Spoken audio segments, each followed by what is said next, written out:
Mind and body connection create ஆகுது. அப்போ mind and body connection create ஆகும்போது electro magnetical charge பர்ஃபெக்டாக இருக்குது. நம்ம எதை அனுப்புகிறோமோ அதையே நம்ம ரிசீவ் பண்ணுவோம். சில டைம் நம்ம அனுப்புறது வேற யாருக்கு, ரிசீவ் பண்ணுறது வேற யாருக்கு, வேற எமோஷன்ஸில் நம்ம இருப்போம். அப்போது இது ரெண்டும் கனெக்ட் ஆகும்போது அதை ஃபீல் பண்ணும்போது நம்ம அதையே ரிசீவ் பண்ணுவோம். இதுதான் வைப்ரேஷனல் மேட்ச்னு சொல்லுவாங்க. மனசும் உடம்பும் ஒன்று சேர்றது தான் அந்த அலைவரிசை ஒத்து போகக்கூடிய ஒரு விஷயம். அது நமக்கு மேட்ச் ஆகும். இந்த வைப்ரேஷன் நமக்கு மேட்ச் ஆகும்போது நம்ம அதை மேனிஃபெஸ்ட் பண்ணுவோம். ஸோ நான் ஆல்ரெடி சொல்லியிருந்தேன்,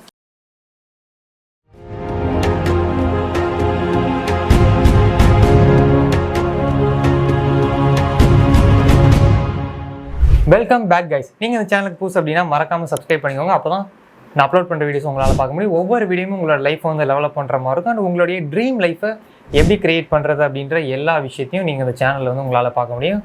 ஓகே, இப்போ நம்ம விஷுவலைசேஷன்னா என்ன, நம்ம ரொம்ப டீப்பாக போய் பார்க்க போகிறோம். விஷுவலைசேஷனில் என்ன மிஸ்டேக் பண்ணுறோம் நம்ம, ஆக்சுவலாக அந்த விஷுவலைசேஷன் எப்படி ஒர்க் ஆகுது, எப்படி இதை ப்ராப்பராக பண்ணணும், ரொம்ப ரொம்ப சீக்ரெட்டான ஒரு விஷயத்தை தான் வந்து நான் சொல்ல போகிறேன். ரொம்ப டீப்பான ஒரு விஷயத்தை நான் சொல்ல போகிறேன்.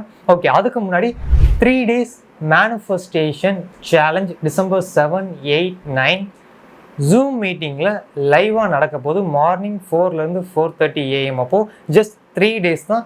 இந்த 3 daysல நம்ம நிறைய விஷயம் நம்ம டீப்பாக பார்க்க போகிறோம். எப்படி மேனிஃபெஸ்ட் பண்ணுறது, எப்படி ஒரு கோல் செட் பண்ணுறது. ஃபஸ்ட்டு விஷயமே இன்டென்ஷன் நம்ம செட் பண்ணணும். அந்த இன்டென்ஷனை ஒரு அண்டர்ஸ்டாண்டிங் மூலமாக தான் நம்ம செட் பண்ண முடியும். அந்த இன்டென்ஷன் நம்ம ப்ராப்பராக செட் பண்ணால் தான் மற்ற எல்லா ப்ராசஸும் கிளியராக நடக்கும். எப்படி அந்த இன்டென்ஷன் செட் பண்ணுறது. அண்டு ரெண்டாவது, conscious mind, subconscious mind, super conscious mind அப்படின்னா என்ன, அது எப்படி ஒர்க் பண்ணுது, அண்டு நம்மளுடைய எமோஷன்ஸ் எப்படி அந்த இடத்துல மேனிஃபெஸ்ட் பண்ணுது. ஸோ எமோஷன்ஸ்க்கு ஒரு வைப்ரேஷன் இருக்குது. அப்போ நம்ம எமோஷன்ஸ் அதிகமாக இருந்தால் வைப்ரேஷன் அதிகமாக இருக்கும், வைப்ரேஷன் அதிகமாக இருந்தால் அது ஈஸியாக மேனிஃபெஸ்ட் பண்ணலாம். அதை எப்படி நம்ம ஹேண்டில் பண்ணுறது, அண்ட் யூனிவர்ஸை எப்படி ட்ரஸ்ட் பண்ணி ரிசீவ் பண்ணுறது. எல்லாருமே இந்த பார்ட்டில் தான் ஸ்ட்ரகிள் ஆகுறாங்க. ஸோ இந்த மாதிரி டீப்பாக 3 daysல நிறைய விஷயம் பார்க்க போகிறோம். அதை பார்த்து நீங்கள் லேர்ன் பண்ணி அண்டர்ஸ்டாண்ட் பண்ணி அப்ளை பண்ணுறது மூலமாக உங்களால் எதை வேணால் மேனிஃபெஸ்ட் பண்ண முடியும். ஸோ ஆல்ரெடி 50 seats வந்து புக் ஆகிடுச்சு. இன்னும் ரிமைனிங் வெறும் 50 seats மட்டும்தான் இருக்குது. இன்னும் 50 பேருக்கு மட்டும்தான் சீட்ஸ் இருக்குது. ஸோ சீக்கிரம் நீங்கள் புக் பண்ணிங்க அப்படின்னா நீங்கள் அதில் ஜாயின் பண்ணி பார்க்கலாம். இது வெறும் ஜஸ்ட் 99 rupees தான். ஓகே, இப்போது டிஸ்கிரிப்ஷனில் ஒரு நம்பர் இருக்குது, நீங்கள் டெக்ஸ்ட் பண்ணுறது மூலமாக நீங்கள் வந்து ரெஜிஸ்டர் பண்ணிக்கலாம். ஓகே, இப்போது விஷுவலைசேஷன். இந்த விஷுவலைசேஷன்னா ஃபஸ்ட்டு என்ன, நம்ம இந்த மைண்டை யூஸ் பண்ணி ஒரு விஷயம் நம்ம பண்ணுவோம், அதுதான் விஷுவலைசேஷன். இதுக்கு இன்னொரு பேர் இமேஜினேஷன் அப்படின்னு சொல்லுவாங்க. நம்ம கண்ணை மூடி ஒரு விஷயம் கற்பனை பண்ணுவோம். எதை கற்பனை பண்ணுவோம்னா, நமக்கு இதை வந்து லா ஆஃப் அட்ராக்ஷனில் அகக்காட்சி படைப்புன்னு தமிழில் சொல்லுவாங்க. சீக்ரெட் புக்கில், மூவிஸில் வந்து சொல்லியிருப்பாங்க அகக்காட்சி படைப்பு. நமக்கு ஒரு விஷயம் நடக்கணும்னு ஆசை இருந்துச்சு அப்படின்னா அதை கண்ணை மூடி நம்ம கற்பனை பண்ணி மனசுக்கு கொண்டு வந்தோம் அப்படின்னா, நம்மளோட மைண்டுக்கு கொண்டு வந்தோம் அப்படின்னா அது நம்மளோட ரியாலிட்டியும் நடக்கும். அதனால் எல்லாருமே எடுத்தணும் இதுதான் விஷயமா அப்படின்ட்டு எல்லாருமே விஷுவல் பண்ணுவாங்க, அது இது பண்ணுவாங்க. பட் ஸ்டில் ஹேப்பன் ஆகாது. ஏன், ஒரு சின்ன சின்ன மிஸ்டேக்ஸ் வந்து நீங்கள் வந்து பண்ணிக்கிட்டு இருப்பீங்க. அந்த சின்ன சின்ன மிஸ்டேக்ஸை மட்டும் நீங்கள் கரெக்ட் பண்ணிட்டீங்க அப்படின்னா உங்களால் எதை வேணால் மேனிஃபெஸ்ட் பண்ண முடியும். ஓகே, இது ஃபஸ்ட்டு எப்படி ஒர்க் பண்ணுது இந்த விஷுவலைசேஷன், அகக்காட்சி படைப்பு, ஈர்ப்பு விதியில் எப்படி நம்ம ஒரு விஷயத்தை ஈர்க்கிறோம், மனசில் நினைக்கிறது மூலமாக எப்படி ஒன்று ஈர்க்கிறோம். ஏன் அந்த இந்த மைண்ட் பாடி, ஏன் மைண்டு வந்து நான் ரைட் பண்ணியிருக்கேன் வரையாமல் அப்படின்னா, மைண்டுக்கு உருவம் கிடையாது. ஸோ மைண்டு வந்து நம்ம எல்லாரும் நம்மளோட பிரெயின் மைண்டு கிடையாது. பிரெயின் ஜஸ்ட் அலோவ் பண்ணும் நம்மளை திங்க் பண்ணுறதுக்கு, ஒரு விஷயம் பண்ணுறதுக்கு பிரெயின் வந்து அலோவ் பண்ணும், இந்த மைண்டை அலோவ் பண்ணும். ஸோ மைண்டுக்கு ஸ்பெசிஃபிக்காக ஒரு விஷயம் கிடையாது. மைண்ட் எங்கே வேணா இருக்கலாம். ஸோ இங்கே இருக்கலாம், இங்கே இருக்கலாம், இங்கே இருக்கலாம். ஸோ மைண்ட் வந்து எங்கேனாலும் இருக்கலாம். அதனால தான் நான் வந்து ஜஸ்ட் மைண்டை வந்து நான் ரைட் பண்ணியிருக்கேன். ஸோ இது நம்மளோட பாடி. ஓகே, இந்த மைண்டால் ஒரு விஷயத்தை டிஃப்ரென்ஸ் பண்ணி பார்க்க தெரியாது. எதை, இது ரியாலிட்டி, இது இமேஜினேஷன் அப்படின்ட்டு டிஃப்ரென்ஸ் பண்ணி பார்க்க தெரியாது. இப்போ நம்ம கண்ணை மூடி ஒரு விஷயம் விஷுவல் பண்ணுற போனால் வந்து கண்ணை மூடி வண்டி ஓட்டுற மாதிரி நான் போயிட்டுருக்கேன் அப்படின்னா என்னோட மைண்டுக்கு தெரியாது இது உண்மையாகவே நடக்குது இல்லை இது என்னுடைய கற்பனை அப்படின்னு. மைண்டு நம்மக்கிட்ட சண்டை போடாது, ஆர்கியூ பண்ணாது, அதுக்கு கண்டுபிடிக்க தெரியாது. அது சிம்பிளாக நான் உண்மையாக வண்டி ஓட்டிட்டு போயிட்டுருக்கேன்றதை நம்புவோம். இந்த சீக்ரெட் மூவியில் நீங்களே பார்த்துருப்பீங்க, ஒரு அத்லெட்டை கூப்பிட்டு ஒலிம்பிக்கில் ஓடுற மாதிரி அவங்களை கற்பனை பண்ண சொல்லிட்டு அவங்கள டெஸ்ட் பண்ணும்போது என்ன நடக்கும் அப்படின்னா, அந்த பாடி உண்மையாகவே ஓடுனா எப்படி ரியாக்ட் பண்ணுமோ ஜஸ்ட் கற்பனையிலேயே இந்த உடம்பு அதை ரியாக்ட் பண்ணுது. அப்போ என்ன விஷயம் அப்படின்னா, இந்த மைண்டு என்ன சொல்லுதோ அதை அப்படியே இந்த பாடி பிலீவ் பண்ணும். ஸோ நம்ம மைண்டுக்கு இது இமேஜினேஷன் ரியாலிட்டின்னு டிஃப்ரென்ஸ் பண்ணி பார்க்க தெரியாது. அப்போ அதையே நம்மளோட உடம்பும் நம்ப ஆரம்பிச்சு அதுக்கு ஏற்ற மாதிரி ரியாக்ட் பண்ண ஆரம்பிக்கும். அப்போது நம்மளோட மைண்டோட லாங்குவேஜ் தாட்ஸ், இமேஜினேஷன் சொல்லலாம். பாடியோட லாங்குவேஜ் ஃபீலிங்ஸ் அண்ட் எமோஷன்ஸ். என்ன அப்படின்னா என்ன, நம்ம மைண்டால் நம்ம ஒரு விஷயம் கற்பனை பண்ணாலோ ஒரு விஷயம் நினைச்சாலோ இது உண்மை பொய்ன்னு எப்படி வித்தியாசப்படுத்தி பார்க்க தெரியாதோ அதே மாதிரி நம்மளோட உடம்புக்கு நம்ம உண்மையாகவே அதை ஃபீல் பண்ணோம் அப்படின்னா இது உண்மையாக நடக்குது இல்லை கற்பனை இமேஜினேஷன் அப்படின்னு நம்மளோட உடம்புக்கும் டிஃப்ரென்ஸ் பண்ணி பார்க்க தெரியாது. இப்போ நீங்கள் கண்ணை மூடி டீ குடிக்கிற மாதிரி இமேஜின் பண்ணி அந்த டேஸ்ட்டை ஃபீல் பண்ணுறீங்க, எமோஷன்ஸ் பண்ணுறீங்க அப்படின்னா உங்களோட பாடி அதை பிலீவ் பண்ணும். உண்மையாக இப்போ நம்ம டீ குடிக்கிறோன்றத உங்களோட பாடி அதை பிலீவ் பண்ணும். அப்போ பாடியோட லாங்குவேஜ் ஃபீலிங்ஸ் அண்ட் எமோஷன்ஸ், மைண்டோட லாங்குவேஜ் தாட்ஸ் அண்ட் இமேஜினேஷன். இதுதான் ஓகே. அப்போது நமக்கு ஒரு விஷயம் கண்ணை மூடி கற்பனை பண்ணால் உடம்பும் மனசும் அதை நம்பிடும். நம்ம கற்பனை பண்ணால் மைண்டு நம்பிடும், அதே நம்ம ஃபீல் பண்ணி எமோஷன்ஸ் பண்ணால் இந்த உடம்பு நம்பிடும். இப்போ நிறைய பேர் என்ன பண்ணுறாங்க, ஜஸ்ட் கற்பனை பண்ணுறதோட இதை விட்டுடுறாங்க. கற்பனை பண்ணுறதோட அதை விட்டுட்டு அவங்களுடைய பாடியை அவங்க பிலீவ் பண்ண வைக்கல. ஏன் பிலீவ் பண்ண வைக்கலன்னா இந்த ஃபீலிங்ஸையும் எமோஷன்ஸையும் அவங்க கொடுக்கல. இந்த ஃபீலிங்ஸையும் எமோஷன்ஸையும் அவங்க கொடுக்காதனால உடம்பு நம்பாமல் போயிடும், மைண்டு மட்டும் நம்பும். அப்போ மைண்டு மட்டும்தான் இந்த இடத்துல வேலை செய்யும். ஸோ நம்ம நல்லா தெரிஞ்சுக்க வேண்டிய என்னென்னா எமோஷன்ஸ் தான் அட்ராக்ட் பண்ணும், ஃபீலிங்ஸ் தான் ஒரு விஷயத்தை அட்ராக்ட் பண்ணுது. தாட் ஒரு விஷயம் சென்ட் பண்ணும், எலக்ட்ரிக்கல் சார்ஜ். நமக்கு தாட்ஸுக்கு எலக்ட்ரிக்கல் சார்ஜ் அப்படின்னு ஒரு விஷயம், அதாவது நம்மளோட எண்ணங்களுக்கு ஒரு விஷயத்தை வெளியே அனுப்பக்கூடிய சக்தி இருக்குது. நம்மளோட ஃபீலிங்ஸுக்கு மேக்னெட்டிக்கல் சார்ஜ் அப்படின்னு இருக்குது. அதாவது ஒரு விஷயத்தை நம்மளை நோக்கி நம்ம எதை அனுப்புகிறோமோ அதை நம்மளை நோக்கி கவர்ந்து இழுக்கிற சக்தி இந்த ஃபீலிங்ஸுக்கு இருக்குது. இதுதான் மேக்னெட்டிக்கல் சார்ஜ். அப்போ எலக்ட்ரோ மேக்னெட்டிக்கல் சார்ஜ், இது ரெண்டும் ஒன்று சேரணும். அப்போ ரெண்டும் ஒன்று சேரணும். இது எப்படி?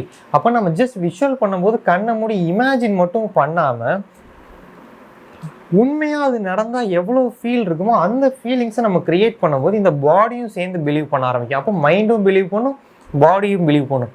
இந்த இடத்துல மனசும் உடம்பும் ஒன்று சேருது, mind and body connection create ஆகுது. அப்போ mind and body connection create ஆகும்போது எலக்ட்ரோ மேக்னெட்டிக்கல் சார்ஜ் பர்ஃபெக்டாக இருக்குது. நம்ம எதை அனுப்புகிறோமோ அதையே நம்ம ரிசீவ் பண்ணுவோம். சில டைம் நம்ம அனுப்புறது வேறு யாருக்கும், ரிசீவ் பண்ணுறது வேறு யாருக்கும், வேறு எமோஷன்ஸில் நம்ம இருப்போம். அப்போது இது ரெண்டும் கனெக்ட் ஆகும்போது அதை ஃபீல் பண்ணும்போது நம்ம அதையே ரிசீவ் பண்ணுவோம். இதுதான் வைப்ரேஷனல் மேட்ச்னு சொல்லுவாங்க. மனசும் உடம்பும் ஒன்று சேர்றது தான் அந்த அலைவரிசை ஒத்து போகக்கூடிய ஒரு விஷயம். அது நமக்கு மேட்ச் ஆகும். இந்த வைப்ரேஷன் நமக்கு மேட்ச் ஆகும்போது நம்ம அதை மேனிஃபெஸ்ட் பண்ணுவோம். ஸோ நான் ஆல்ரெடி சொல்லியிருந்தால நம்ம ப்ரீவியஸ் வீடியோவில் பார்த்துருந்தோம், நம்மளுடைய வைப்ரேஷன் எது கூட மேட்ச் ஆகுதோ அதை நம்ம மேனிஃபெஸ்ட் பண்ணுவோம். இப்போ நம்ம லோ வைப்ரேஷன் தான் லோ வைப்ரேஷன் மேனிஃபெஸ்ட் பண்ணுவோம், ஹை வைப்ரேஷன் தான் ஹை வைப்ரேஷன் மேனிஃபெஸ்ட் பண்ணுவோம். அவள் விஷுவல் பண்ணும்போது இந்த ஃபீலிங்ஸ், இந்த லவ்ன்ற ஃபீலிங்ஸை நம்ம கொடுக்கணும். நீங்கள் ஒரு ரிலேஷன்ஷிப்பை விஷுவல் பண்ணுறீங்க அப்படின்னா ஜஸ்ட் மைண்டில் மட்டும் விஷுவல் பண்ணாமல் உண்மையாகவே நீங்கள் உங்கள் பார்ட்னர் கூட இருக்கும்போது எப்படி ஃபீல் ஆகுது அந்த ஃபீலிங்ஸை நீங்கள் கொடுக்கும்போது நீங்கள் இந்த வைப்ரேஷனில் இருப்பீங்க. அப்போ மைண்ட் அண்ட் பாடி கனெக்ட் ஆகும். கனெக்ட் ஆகும்போது தான் நம்மளால் அந்த வைப்ரேஷனல் மேட்சுக்கு கொண்டு வர முடியும். ஸோ இதுதான் அலைன்மெண்ட். ஒன்ஸ் இது அலைன் ஆயிடுச்சுன்னா நம்மளால் அந்த விஷயத்தை ஈஸியாக மேனிஃபெஸ்ட் பண்ண முடியும். ஸோ விஷுவலைசேஷன் இப்படி தான் ஒர்க் ஆகுது. ஸோ நிறைய பேர் ஜஸ்ட் இமேஜின் மட்டும் பண்ணிவிட்டு ஃபீலிங்ஸ் எனக்கு வரல, என்னால் க்ரியேட் பண்ண முடியல, எனக்கு கஷ்டமாக இருக்குது ஃபீல் பண்ணி. என்ன காரணம்? ஏன் ஃபீலிங்ஸ் கஷ்டமாக இருக்குது? நல்லா பாருங்கள், இந்த மைண்டோட வேலை ஏதோ ஒரு விஷயத்த சொல்லிக்கிட்டே இருக்கணும். இதுதான் அந்த மைண்டோட வேலை. அதுக்கு அந்த வேலை தான் கொடுக்கப்பட்டிருக்கு. அதனால அதோட வேலையை அது கரெக்டாக பார்த்துக்கிட்டு இருக்கு. இப்போயுமே எல்லாரோட மைண்ட்லேயும் ஒன்று நிற்காமல் ஏதோ ஒரு வாய்ஸ் பேசிக்கிட்டே இருக்கும். இப்போ நீங்களே சும்மா நடந்து போகும்போது பாருங்களேன், மைண்டு விடாது. அந்த கார் நல்லா இருக்கே, இல்லை அந்த கார் நல்லா இருக்குது, இது நல்லா இல்லை, இங்கே மாதிரி தான் அங்கே ஒருத்தன் வச்சுருந்தான், ஸோ நம்மளும் இந்த மாதிரி தானே வாங்கணும்னு நினச்சிடும். ஐயோ இன்னைக்கு லேட் ஆயிடுச்சு, நம்ம இதை மறந்துட்டோமே, அடுத்து ஒரு முக்கியமான இருக்குது, நாளைக்கு என்ன ப்ரோக்ராம், நேற்று என்ன டக்குன்னு ஒரு மூவி டைலாக், இந்த மாதிரி சொல்லிக்கிட்டே இருக்கும்.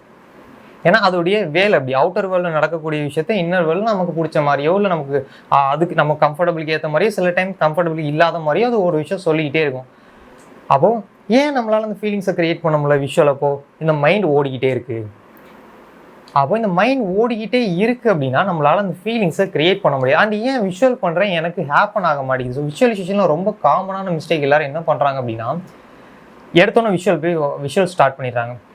லா ஆஃப் அட்ராக்ஷன் பார்த்துட்டு இல்லை ஒரு சில சேனல்ஸ் பார்த்துட்டு ஒரு சில புக்ஸ் ரீட் பண்ணிட்டு விஷுவலைசேஷன் பற்றி தெரிஞ்சுட்டு எடுத்தோம், ஓகே நம்ம விஷுவல் பண்ணுவோம், நடக்கும். இல்லை, இந்த மைண்டில் already too much of information ஓடிக்கிட்டு இருக்கும். அதை நம்ம எம்டி பண்ணணும். எப்படி ஒரு கப்பு இருக்குது. ஸோ நான் ஆல்ரெடி நிறைய தடவை சொன்ன மாதிரி தான், ஒரு கப்பு இருக்குது, அதில் ஆல்ரெடி வாட்டர் ஃபில் ஆகிருக்கு, நமக்கு ஜூஸ் குடிக்கணும்னு ஆசை. அந்த வாட்டரோட நம்ம ஜூஸ் ஃபில் பண்ணால் என்ன ஆகணும், அது ஓவர்ஃப்ளோ ஆயிரும், அது நம்மளால் குடிக்க முடியாது, மிக்ஸ்டு ஆயிரும். அப்போ நம்ம கடைசியில் என்ன விஷயன்றதே நமக்கு தெரியாது. அப்போ நம்ம அதை குடிக்க என்ன பண்ணுவோம், ஃபஸ்ட் அந்த கப்பை எம்டி பண்ணிவிட்டு அதை கிளென்ஸ் பண்ணிவிட்டு நமக்கு என்ன ஜூஸ் வேணுமோ அதை ஃபிக்ஸ் பண்ணிவிட்டு அதுக்கப்புறமா அதை ஃபில் பண்ணிட்டு அதுக்கப்புறம் நம்ம குடிப்போம். இதே மாதிரி தான் நம்மளுடைய மைண்ட் ஆல்ரெடி இதில் டூ மச் ஆஃப் இன்ஃபர்மேஷன் போயிட்டுருக்கு. அதோட நம்மளோட இன்டென்ஷனையும் போடும்போது என்ன நடக்கும் அப்படின்னா மிக்சடு வைப்ரேஷனாக போயிடும். நம்மளோட சப்கான்ஷியஸ் மைண்டுக்கே நமக்கு என்ன வேணுன்றது புரியாது. அப்போ நம்ம அந்த யூனிவர்ஸுக்கு என்ன வேணுன்றது புரியாமல் போயிடும்.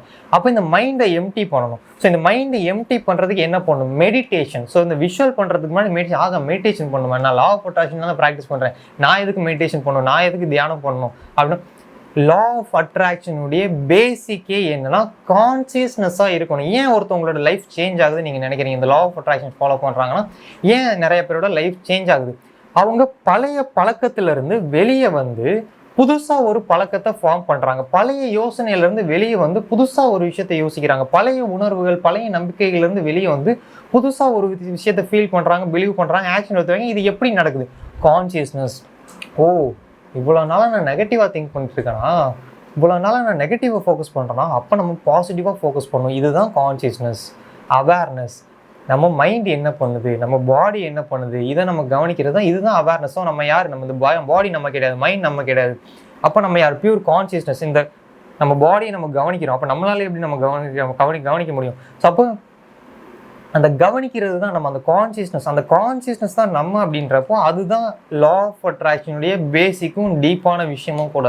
அந்த கான்சியஸாக நம்ம இருக்கனால தான் ஓகே இதுக்கு முன்னாடி நம்ம நெகட்டிவாக திங்க் பண்ணியிருக்கோம், இதுக்கப்புறம் நம்ம பாசிட்டிவாக திங்க் பண்ணுவோம் அப்படின்ட்டு கிராட்டிடியூட் அப்போ, விஷுவலைசேஷன் அப்போ, ஸ்கிரிப்டிங் அப்போ நம்ம ஒரு முடிவு எடுப்போம் கான்சியஸாக. ஓகே இது எனக்கு வேணும், ஆல்ரெடி எனக்கு கிடைச்சிச்சு அப்படின்னு அந்த கான்சியஸ்னஸ். ஸோ இந்த கான்சியஸ்னஸை நம்ம டெவலப் பண்ணிக்கணும். அப்போ நம்ம மெடிடேஷன் பண்ணும்போது ஒரு டைமில் ஒரு விஷயத்த ஃபோக்கஸ் பண்ணும். Just breathing. அப்போ எந்த தாட் இருக்காது, தாட் வரும், திரும்ப மூச்சு வர்றதை கவனிக்கணும், திரும்ப தாட் வரும், திரும்ப மூச்சு வர்றதை கவனிக்கணும். இந்த மாதிரி ஒரு 10 நிமிஷம் பண்ணும்போது ஆரம்பத்தில் வராது, போக போக போக உங்களுக்கு மைண்ட் காம் ஆயிரும். ஒன்ஸ் இந்த மைண்ட் காம் ஆனதுக்கப்புறம் மெடிடேஷன் பண்ணி முடிச்ச உடனே 10 நிமிஷமோ 15 நிமிஷம் பண்ணி முடிச்ச உடனே இப்போ அடுத்த விஷுவல் நீங்கள் பண்ண ஆரம்பிக்கும் போது அந்த கப்பை எம்டி பண்ணியாச்சு. அதாவது நம்ம மைண்டை எம்டி பண்ணியாச்சு. இப்போ மைண்ட் ஃபுல் கிளியராக இருக்கும்.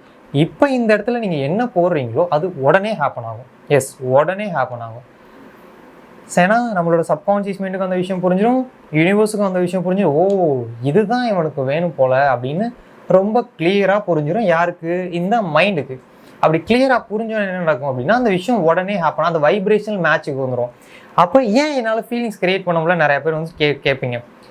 ஏன்னா மைண்டில் டூ மச் ஆஃப் இன்ஃபர்மேஷன் ஓடிட்டு இருக்கு. இப்போ இந்த மைண்டில் என்ன ஓடுதோ அதான் அந்த பாடி ஃபீல் பண்ணும். இல்லை நான் பாசிட்டிவாக தான் நினச்சேன், ஒரு செகண்டுக்கு 11 million piece of information subconscious லெவலில் ரன் ஆகிட்டே இருக்கப்போ மேலோட்டமாக நீங்கள் கான்சியஸாக இருந்தாலும் அதாவது பாசிட்டிவாக இருந்தாலும் டீப்பாக நிறைய நெகட்டிவான தாட்ஸ் உங்ககிட்ட போயிட்டுருக்கும். இப்போ நம்மளோட ஃபீலிங்ஸை வச்சு நம்ம தாட்ஸ் ஐடென்டிஃபை பண்ணிடலாம். நெகட்டிவ் ஃபீலிங்ஸ் அப்போ நெகட்டிவ் தாட்ஸ், பாசிட்டிவ் ஃபீலிங்ஸ் அப்படின்னா பாசிட்டிவ் தாட்ஸ். இப்போ நம்ம பாசிட்டிவ் தாட்ஸே ஃபுல்லாக திங்க் பண்ணும்போது நெகட்டிவ் ஃபீலிங்ஸுக்கு இடம் கிடையாது. அதே நம்ம நெகட்டிவ் தாட்ஸை ஃபுல்லாக திங்க் பண்ணும்போது பாசிட்டிவ் ஃபீலிங்ஸுக்கு இடம் கிடையாது.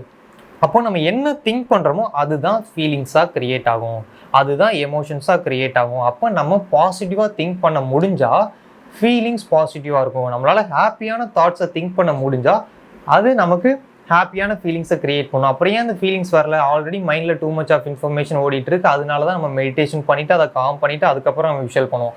அப்படி காம் பண்ணிட்டு விஷுவல் பண்ணும்போது அந்த ஃபீலிங்ஸை நம்ம ஈஸியாக க்ரியேட் பண்ணிடலாம். ஒன்ஸ் அந்த ஃபீலிங்கை ஈஸியாக க்ரியேட் பண்ணிட்டோம்னாலே மைண்ட் அண்ட் பாடி கனெக்ஷன் வந்துடும். அதை நம்ம ஈஸியாக பண்ணலாம். ஓகே, அந்த விஷுவல் பண்ணும்போது நீங்கள் இதை ரிப்பீட்டடாக பண்ணணும். ஓகே, ஒரு நாள் பண்ண 2 நாள் பண்ண எனக்கு நடக்கலையே, என்ன காரணம்? ஓகே, வைப்ரேஷனல் மேட்சும் வந்துருச்சு, நான் ஃபீலிங்ஸும் ஆட் பண்ணிட்டேன், மெடிடேஷன் பண்ணிட்டும் பண்ணுறேன், பட் ஏன் என்னுடைய மேனிஃபெஸ்டேஷன் ஹேப்பன் ஆகலை? அதுக்கு காரணம் இவன் தான், சப்கான்ஷியஸ் மைண்ட். ஸோ நீங்கள் வந்து 2 நாளுக்கு முன்னாடி போட்ட வீடியோ பார்த்தீங்கன்னா உங்களுக்கு நல்லா புரிஞ்சிருக்கும். இந்த சப்கான்ஷியஸ் இப்போ நம்ம வெறும் 5% தான் யூஸ் பண்ணுறோம். எப்போ அந்த விஷுவல் பண்ணும்போது ஜஸ்ட் 5% மட்டும் யூஸ் பண்ணுறோம். மீதி டைம் ஒரு நாள் ஃபுல்லாக டே டைமில் நம்ம காலையில் ஒரு 10 நிமிஷம் விஷுவல் பண்ணுவீங்களா, திரும்ப நைட்டு ஒரு 10 நிமிஷம் விஷுவல் பண்ணுவீங்களா? அப்போ மீதி டைம் அப்போ வெறும் அந்த 5% மட்டும் நீங்கள் பாசிட்டிவாக இருக்கீங்க. அப்போ மீதி டைம் டே ஃபுல்லாக 95% நீங்கள் எப்படி இருக்கீங்க?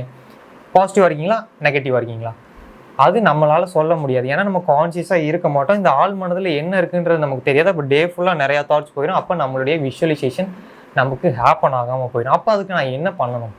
நீங்கள் அந்த ப்ராக்டிஸ் முடிச்சுட்டு, அதாவது நம்ம அதிக டைம் எதில் ஸ்பெண்ட் பண்ணுறோம் அப்படின்றது, ஒரு நாளில் 51% நம்ம எதை ஸ்பெண்ட் பண்ணுறோமோ அது நம்மளோட லைஃபாக மாறும். இப்போ அதிகமாக 51% பாசிட்டிவில் இருந்தால் நம்மளோட லைஃப்பில் அதிகமாக பாசிட்டிவ் நடக்கும். இல்லை 51% நெகட்டிவாக இருந்தால் நம்மளோட லைஃப்பில் அதிகமாக நெகட்டிவ் நடக்கும். ஆனால் இப்போ உங்களோட லைஃப்பை வச்சு நீங்கள் கண்டுபிடிச்சலாம். இப்போ உங்களோட லைஃப் அதிகமாக நெகட்டிவாக இருக்குன்னா உங்களோட தாட்ஸ் கான்ஷியஸ் தாட்ஸாகவும் இருக்கட்டும், சப்கான்ஷியஸ் தாட்ஸாகவும் இருக்கலாம். இது 95%.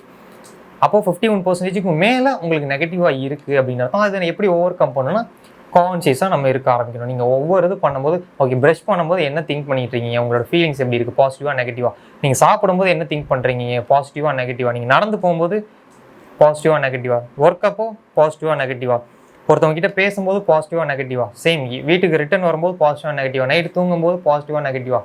இது எல்லாத்தையுமே நம்ம நோட் பண்ணோம். ஆக இவ்வளோ இது எப்படி நான் நோட் பண்ணுறது ரொம்ப கஷ்டமாக இருக்குது. இது ஈஸியான ப்ராக்டிஸ் இல்லையா? இதுக்கு ரொம்ப ரொம்ப ஈஸியான ஒரு ப்ராக்டிஸ் இருக்குது.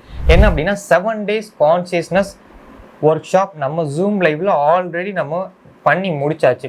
இதில் ஃபுல் அண்ட் ஃபுல் நம்ம எப்படி கான்ஷியஸாக இருக்கிறது அப்படின்ற எல்லா டீட்டெயிலையும் Day 1லேருந்து Day 7 வரைக்கும் ஃபுல்லாகவே நான் ஷேர் பண்ணியிருக்கேன். இப்போ நம்ம என்ன தான் லா ஆஃப் அட்ராக்ஷன் 1 மணி நேரம் 2 மணி நேரம் நம்ம ப்ராக்டிஸ் பண்ணாலும் மீதி டைமில் நம்ம கான்ஷியஸாக இருந்தால் தான் அதை நம்ம மேனிஃபெஸ்ட் பண்ண முடியும். ஸோ அதை நீங்கள் லேர்ன் பண்ணணும். இது இப்போ ரெக்கார்டட் வீடியோவாக அவைலபிளாக இருக்குது. ஜஸ்ட் 99 rupees தான். இதை நீங்கள் பார்க்குறது மூலமாக ஈஸியாக உங்களால் என்ன பண்ண முடியும் அப்படின்னா கான்ஷியஸாக இருக்க முடியாது நீங்கள் ப்ராக்டிஸ் பண்ணும்போது. அப்போ இந்த சைடு நம்ம சப்கான்ஷியஸ் மைண்டே ரீப்ரோக்ராம் பண்ணிடுறோம், இந்த சைடு கான்ஷியஸாகவும் நம்ம இருந்துடும். அப்போ நம்மளோட மேனிஃபெஸ்டேஷன் 100% ஹேப்பன் ஆகும். ஸோ அதுக்கு ஓகே, டிஸ்கிரிப்ஷனில் ஒரு லிங்க் இருக்குது, நீங்கள் எனக்கு டெக்ஸ்ட் பண்ணிங்கன்னா அப்படின்னா இதை பற்றி டீட்டெயில்ஸ் சென்ட் பண்ணுவேன். நீங்கள் வந்து அதை பை பண்ணி நீங்கள் பார்க்கலாம். அப்படி பார்க்குறது மூலம் எதை வேணால் ஈஸியாக உங்களால் மேனிஃபெஸ்ட் பண்ண முடியும். ஸோ வந்து மிஸ் பண்ணிடாதீங்க. இந்த ஆஃபர் ஜஸ்ட் இந்த மந்த் மட்டும்தான் 99. ஸோ நெக்ஸ்ட் மந்த்லேருந்து இது 1000 rupeesக்கு வந்து சேஞ்ச் ஆயிடும். ஓகே, இந்த வீடியோ பிடிச்சிருந்தா லைக் பண்ணுங்கள். உங்களுக்கு வேறு ஏதாவது டாப்பிக்கில் வீடியோன்னு அதையும் கமெண்ட் பண்ணுங்கள். நான் அந்த வீடியோ மேக் பண்ணுறேன். அண்ட் உங்களுடைய ஜர்னியில் இந்த வீடியோ ஹெல்ப் பண்ணும். ஸோ மறக்காமல் இந்த வீடியோ பாருங்கள். நம்ம அடுத்த வீடியோ மீட் பண்ணலாம். பாய்.